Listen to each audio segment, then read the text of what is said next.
founders gathered beneath an elm tree in Corridor to craft a constitution for a new state they would call Indiana.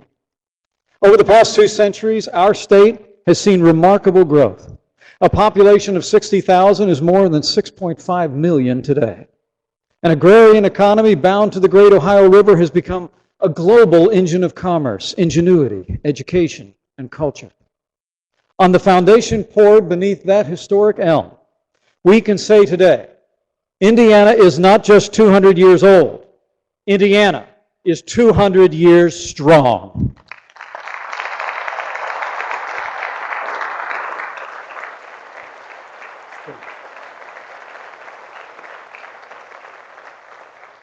In the past 3 years, we've added 139,000 new jobs to our economy. We've reduced the unemployment rate from over 8% to 4.4% today. 34,000 fewer Hoosiers are receiving unemployment today.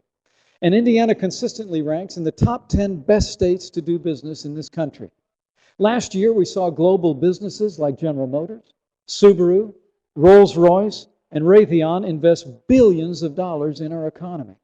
And most significantly, I think every Hoosier and every Hoosier business, large and small, should be proud that we set a new record for private sector employment. Here in our bicentennial year, there are more Hoosiers going to work than ever before in the 200-year history of the state of Indiana.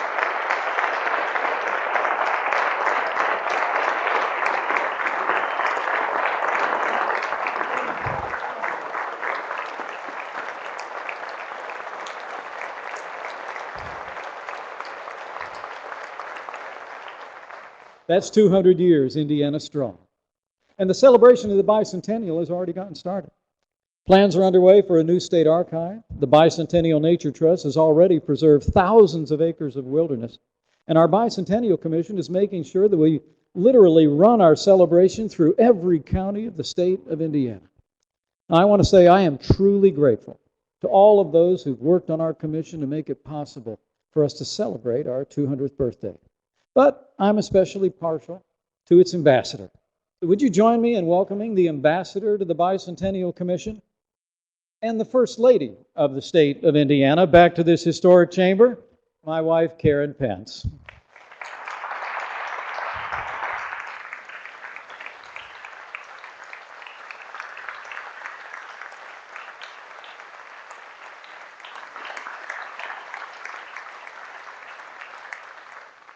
You know, our strength is nowhere more evident than in the men and women who put on the uniform to defend our families at home and abroad. Our public soldiers know that firearms in the hands of law-abiding citizens, including our National Guard, makes our communities more safe, not less safe. And Indiana will always stand by the right to keep and bear arms. So, Mr. President, please stop blaming our gun laws for violence in Chicago. Hoosiers are not the cause of crime in your hometown. Criminals are.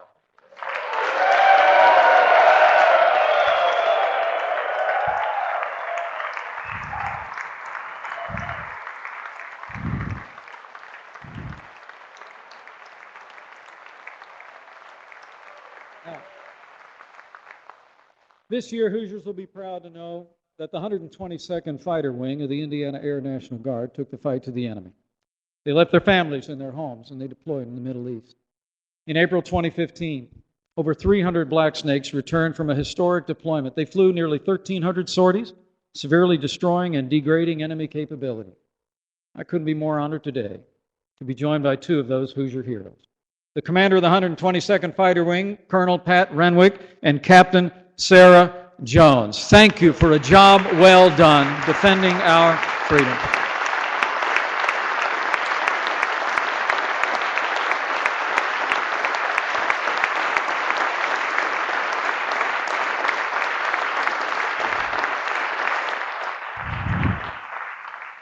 Now, 2015 really was a year of progress on many fronts. Last week, a fourth grader at Forest Glen Elementary named Samantha asked me a question. She said, "Governor, do you use math in your job?" I told her, I use math every day, and Indiana is really good at math. Last year, we passed another balanced budget. We moved forward a balanced budget amendment. We've maintained a strong budget reserves and a AAA bond rating. With all of that said, we cut taxes for the third year in a row. And we reduced unemployment taxes on job creators this year by more than $300 million.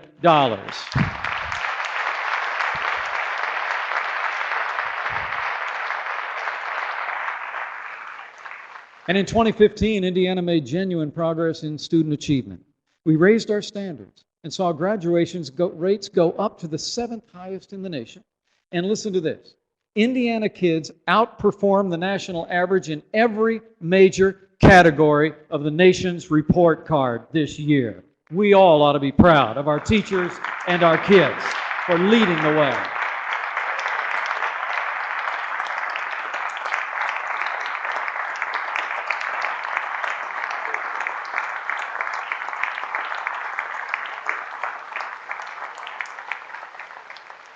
And we supported our goal of improving and bettering our schools by putting education first in this last year's budget.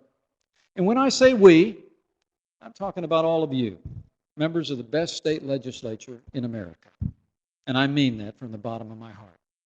Hoosiers deserve to know that this General Assembly passed the largest increase in K-12 education funding in the history of the state of Indiana.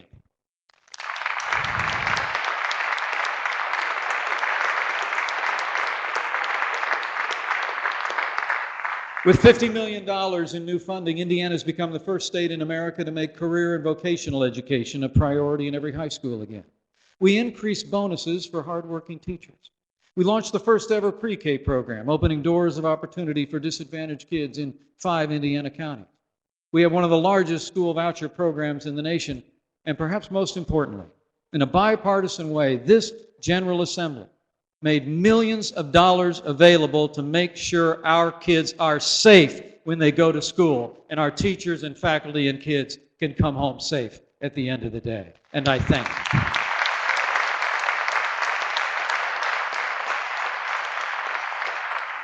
And 2015 was a great year for progress on the crossroads of America. Last year, we invested more than $1 billion in nearly 400 transportation projects. We finished I-69 from Evansville to Bloomington. We improved US 31 to South Bend. And the new Ohio River Bridges projects will support growth in southern Indiana for generations. And in 2015, Indiana made great strides to improve the health of Hoosiers.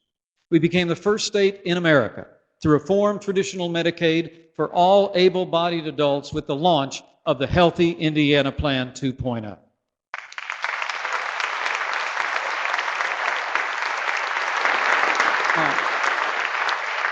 Unlike the mandates and taxes of Obamacare, HIP 2.0 is based on personal responsibility. And today, in just one short year, more than 350,000 low-income Hoosiers have access to health insurance they can pay for, and it's changing lives. Like Joanne McQueen of Newcastle. You know, for years, Joanne told us that she was without health insurance. She went without receiving routine checkups. Just couldn't afford it. One day, a friend mentioned HIP 2.0, said it was affordable, said it had good benefits, good coverage.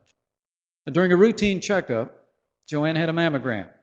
They discovered a lump in her breast, and it was cancer.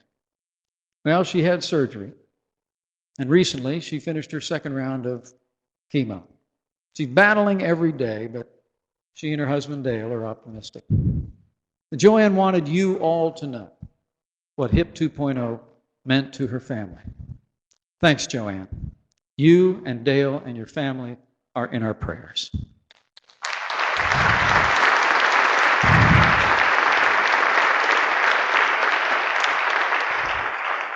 Now, while we have much to celebrate in this bicentennial year, we still have much more to do.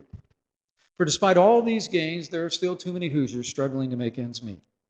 So to keep Indiana growing, I think we should focus on the challenges before us to strengthen our economy, support our schools, improve our roads, and better the health of Hoosiers.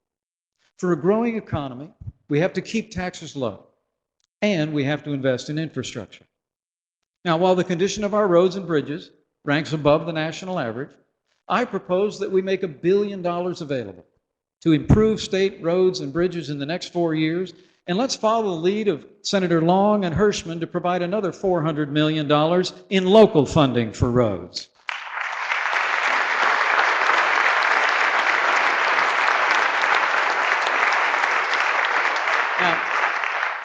Now there's a lot of ways to pay for infrastructure, and I expect we're going to have a healthy debate. But here's my view. I think when you got money in the bank and you got the best credit rating in America, the last place you should look to pay for roads and bridges is the wallets and the pocketbooks of hard-working Hoosiers. Let's invest in our roads, let's maintain the crossroads of America, and let's do it without raising taxes.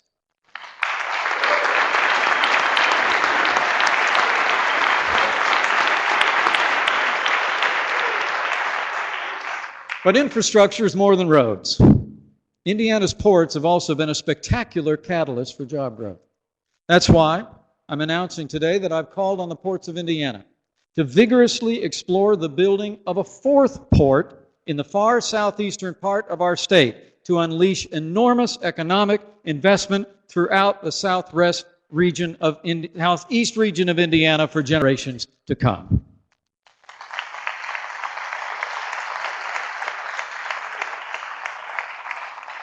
Because we really do need to invest in regional growth. Our Regional Cities Initiative was designed to do just that, and it's really been a remarkable success. With our state's investment, we're actually leveraging more than $2 billion in public and private investment that'll already support 96 projects in 3 regions across the state.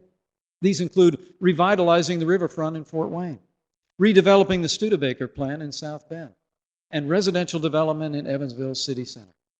I want to commend and congratulate each and every region that participated in our first Regional Cities Initiative program. I want to encourage all of you. Let's fully fund our Regional Cities program and let's get Indiana growing regionally.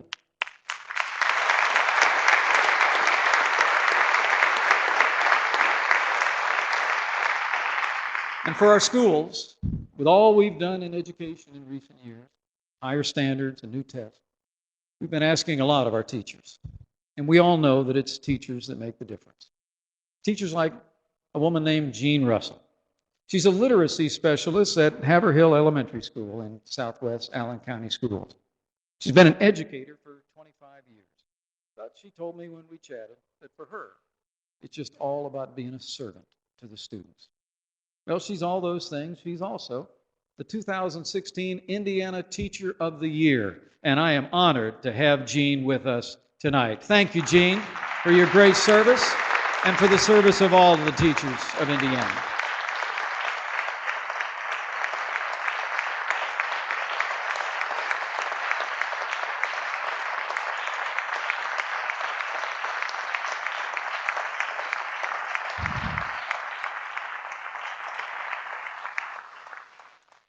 This year, let's find ways to make teaching more attractive and do our part to encourage more Hoosiers to pursue careers in education.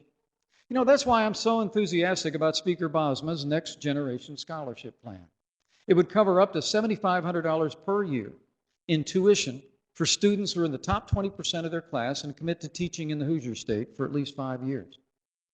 And accountability is important, but testing must be reliable, and the results must be fairly applied.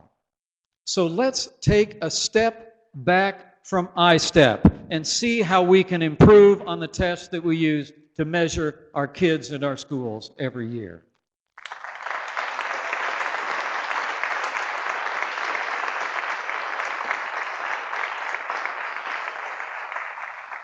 Let's also take action to ensure that our teachers and schools are treated fairly with the results of the latest I-STEP test.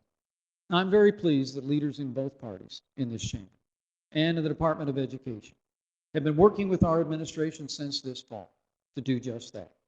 And I want to promise each and every one of you, especially our teachers, we will make sure the 2015 test scores fairly reflect the performance of our schools and will not affect teacher bonuses or compensation.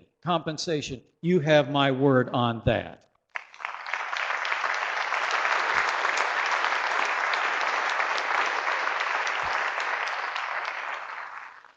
Finally, and perhaps most importantly, We must support new ways to confront the growing epidemic of drug abuse and addiction that's tearing apart Hoosier families and driving so much of the senseless violence impacting our cities. We must respond with courage and compassion, just the way Reverend Charles Harrison does each and every day in the streets of our capital city. Reverend Harrison takes a message of peace and reconciliation, sometimes in the aftermath of the most horrific event. Reverend Harrison, we are grateful for your leadership. We admire your courage, and we stand with you to achieve peace and security in the cities of Indiana. God bless you.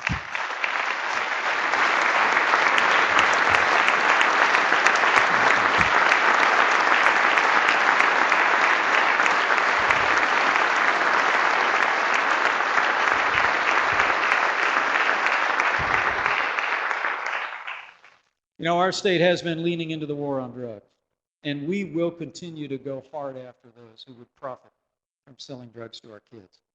Last year, the Indiana State Police took down drug rings across the state and busted more than 1,500 meth labs. And I have a message for someone that might be watching tonight. If you are selling drugs to our kids, we are coming after you.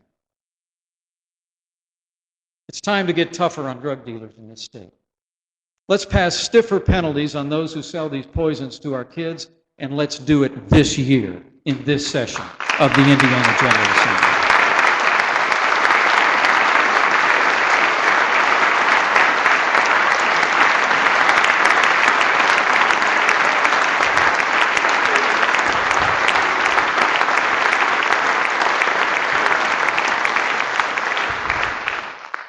But here's the thing. We cannot just arrest our way out of this problem. We also have to make sure that families have more options for treatment and somewhere to go when a loved one is caught up in drug addiction. That's why I formed the Governor's Task Force on Enforcement, Treatment, and Prevention. That's why we announced plans for the state's first new mental health hospital in a generation. And that's why last year, with strong and bipartisan support, we enacted 2 laws that were born in the tragic loss of 2 young Hoosiers. Aaron Sims was described as an athletic, red-headed charmer of a son with a big heart and a big smile. He was a sensitive and promising young man who played football for Lawrence North.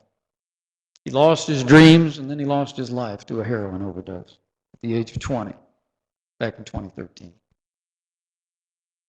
Jennifer Reynolds is a radiant young woman, honor roll student, and a member of her high school cheerleading squad. She battled chronic prescription drug and heroin addiction for 13 years after experimenting with pills as a teen. She lost her life to a prescription drug overdose in 2009 at the age of 29. Out of their tragic loss, the mothers of these 2 young Hoosiers worked to change the laws in Indiana that will save lives for years to come with the passage of the Jennifer Act and Aaron's Law that I signed last year. Aaron's Law allows healthcare providers to make an antidote for opiate overdoses available. And the Jennifer Act allows Medicaid to cover inpatient detoxification and provides educational requirements for public officials. Indiana is in debt to these moms, and they're with us today. Would you join me in thanking Sharon Blair and Justin Phillips for their courage, their devotion to the families of Indiana. Ladies, we thank you. God bless you and comfort you.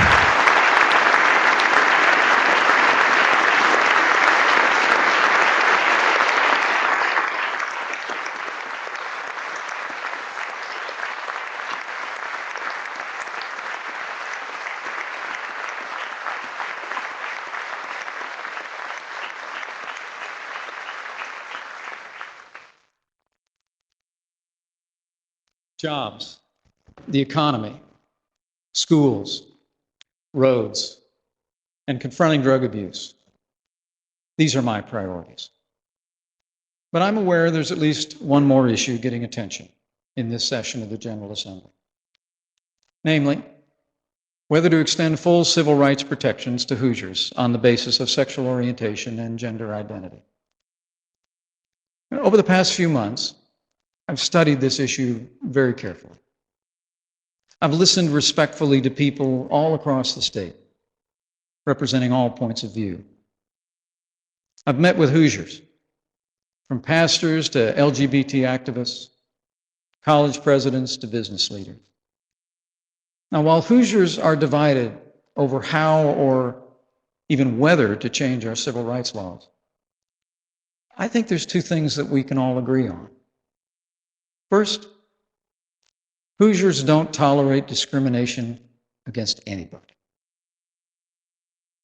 And Hoosiers cherish faith and the freedoms enshrined in our Constitution. You know, I was raised in a small town in southern Indiana. But just like most Hoosiers, I was raised on the golden rule that you should do unto others as you would have them do unto you. In fact, our state constitution declares that all people are created equal. And I believe that no one should be harassed or mistreated because of who they are, who they love, or what they believe. We cherish the dignity and worth of all of our citizens. Here in Indiana, we are an open and welcoming state that respects everyone. And anybody who doesn't know that doesn't know Indiana. Hoosiers also cherish faith and the freedom to live out their faith in their daily lives. Whether you worship in a church or a synagogue, a temple or a mosque, religion brings meaning to the daily lives of millions of Hoosiers. And no one should ever fear persecution because of their deeply held religious beliefs. Now, the question before you, as the elected representatives of the people of Indiana, is whether it is necessary or even possible to reconcile these two values in the law without compromising the freedoms we hold dear. Let's remember, we're a state with a constitution. Our Constitution not only protects the right to worship God according to the dictates of our consciences, but it also says, and I quote, "No law shall in any case control the free exercise and enjoyment of religious opinions, nor interfere with the rights of conscience." Our Supreme Court has actually made it clear that our state constitution protects both belief and practice. So as you go about your work on this and other issues, know that I will always give careful consideration to any bill that you send me.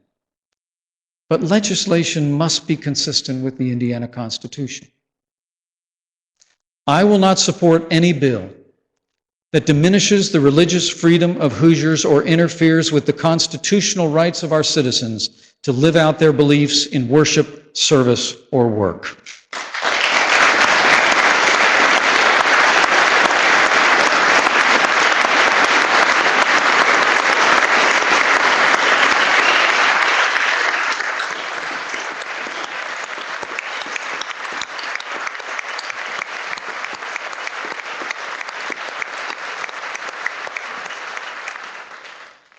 Our freedoms are too precious to our people, too vital to our well-being, and they've been bought at too high a price for us to do any less.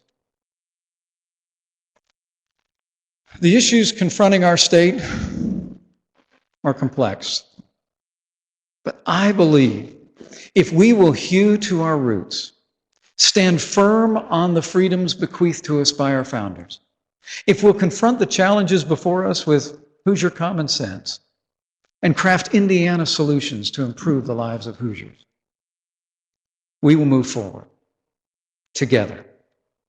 We will find new ways to live and prosper together as neighbors and friends, because that's what Hoosiers always do. We solve problems, and then we unite. That's how we became the heart of the heartland to begin with. But for all our successes and all our challenges, I truly believe our best days are still ahead. Because for all the change that's come in these past 2 centuries, as we reflect on all of our history, Indiana's timeless charm remains our greatest asset. For the moonlight is still fair tonight along the Wabash, and the fields still breathe of new-mown hay.